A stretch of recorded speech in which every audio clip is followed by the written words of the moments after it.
Welcome back, everyone. We got a really thought-provoking video presentation from one of you, all about how to kick off an agile transformation in, well, 2025, no less.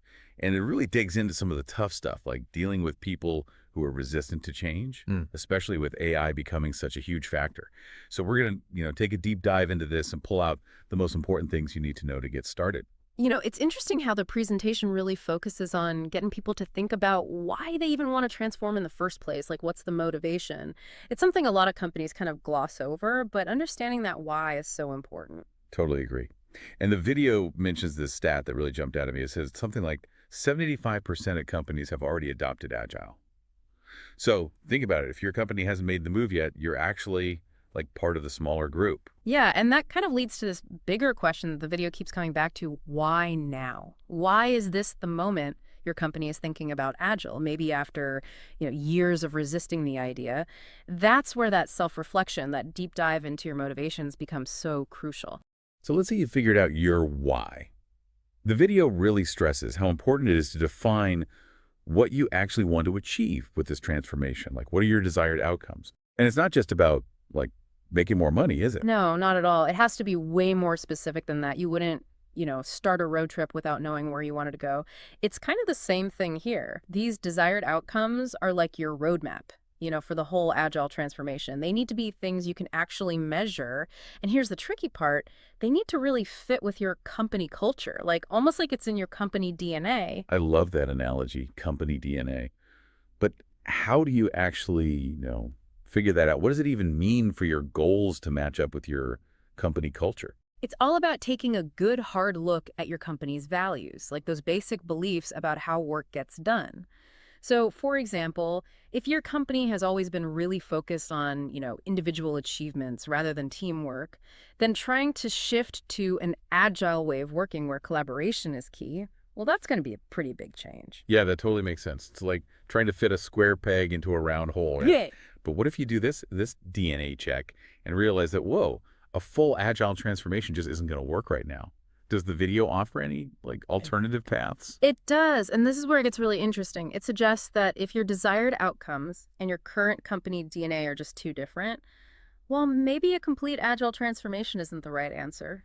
I think that's really refreshing because so often people talk about agile like it's the only way to be successful. And that's just not true. Every company is unique, right? What works for one might not work for another. Okay, so let's say you've done the thinking, you've defined your goals, you've checked your company DNA, and you're ready to go for it to start this agile transformation. What's the next step? Well, the video is a huge fan of bringing in some outside help, like an agile expert. They make the point that you can't really solve problems that were created in a waterfall environment with waterfall thinking. You need a new perspective. Yeah, and it's not just about expertise, right? It's about trust, too. You're basically bringing someone in to guide you through this whole new world, someone who can, challenge your assumptions and help you get out of your comfort zone. Absolutely. And one of the first things a good agile expert will probably tell you is to, well, resist that urge to start with your delivery teams. Huh, really? I would have thought that teaching those teams agile practices would be, the very first step. You'd think so, but the video makes this really interesting argument for why HR and finance should actually be your top priority. Wow, okay, that's not what I was expecting at all. Can you break that down for me? Why are those departments so critical early on in this agile journey? Well, picture this. You've got your delivery teams. They're all excited about Agile. They're like embracing the values. And then boom, they hit a wall because HR is still, doing performance reviews that are based on individual goals. Or finance is stuck with their annual budget that doesn't allow for any flexibility. Oh man, I could see how that would be a recipe for disaster.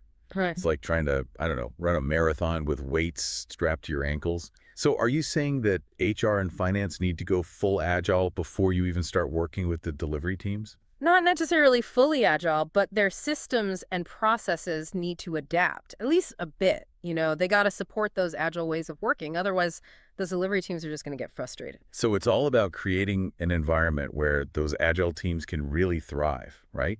Systems and processes that actually help them instead of holding them back. That makes a lot of sense.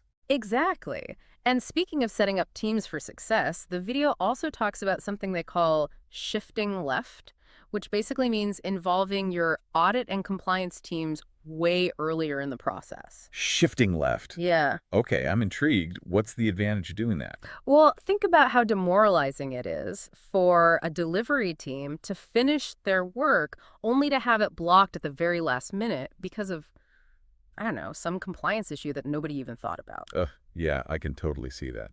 It's like those compliance checks always come at the worst possible time. Exactly. And that's what shifting left is all about. It's about bringing those audit and compliance folks into the loop from day one. So instead of them being like gatekeepers at the very end, Mhm. they're more like partners throughout the whole thing. That's the idea. And you know what? A lot of times those audit and compliance teams actually really like this approach. It gives them more visibility into what's going on. They can give their input early on, and it helps everyone avoid those nasty last-minute surprises. All right, so we've talked about the why, about defining your goals, about how important it is to consider your company DNA, and about bringing in those experts and getting HR, finance, audit, and compliance on board. But there's one big piece still missing: AI. Ah, yes.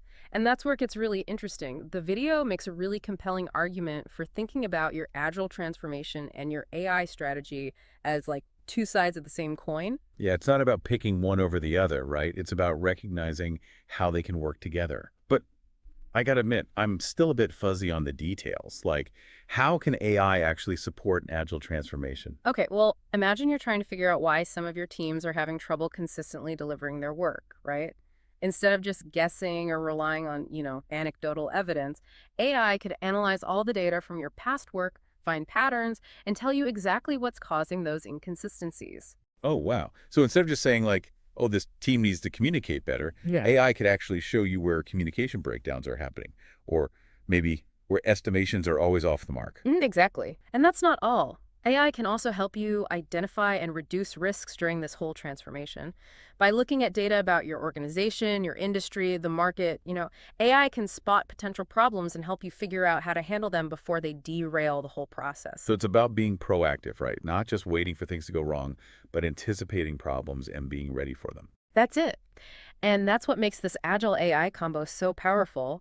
It's not just about, using some new Agile processes or implementing some fancy AI tools. It's about embracing this whole mindset of, constantly learning, adapting, and getting better.